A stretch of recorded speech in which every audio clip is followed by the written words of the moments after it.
Good morning, everyone. My name is Animar A. Pedroso. I live in Sarayan, Matalam, Cotabato. Now, I'm in front of you to deliver this speech that is all about the new system of educations. New system of educations are implements of the government to continuing the studies of our children. But many children are suffering, disappointed, and not keep up the new normal studies. The new normal studies are called modulars and online learning studies. Modulars, many children are suffered of this new normal of educations because the lack of learnings of their families. If their families cannot graduate in elementary, how to teach their children? If their children is high school, how to teach that?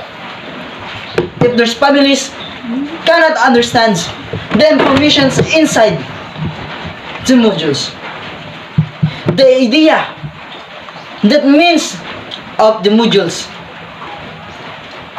Second, lack of things that we need to modules, that we need to modular studies, just like mobile phones, Wi-Fi, because now many peoples are belonging in the poorest family.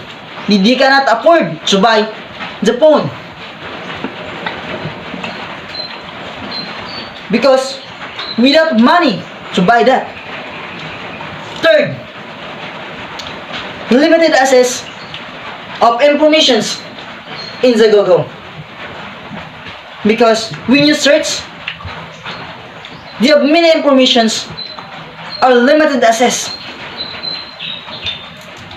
That's why many children are stressed how to get idea, because they cannot view the information because the limited access of the informations. Another ones of new normal studies is called online learning studies. Many children are suffered of online learning studies because the lack of internet connections, the lack of applicable things that we need in online learning studies,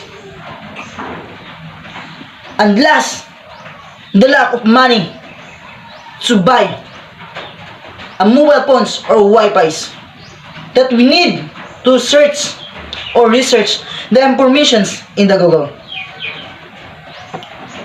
because many children are live in the cave or far away. That's why the lack of internet connections,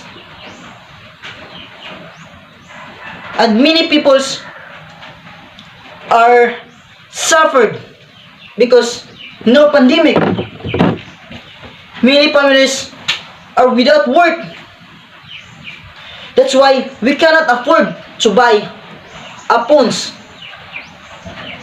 to keep up in online learning studies. But do not lose hope, because all of these are challenges. The governments are make a way to solve the problem, to continuing the study of our children. Because of this, our challenge that given our Lord, that we cannot overcome all of this is a challenge, because someday, like a sun will rise and give our lights of our world,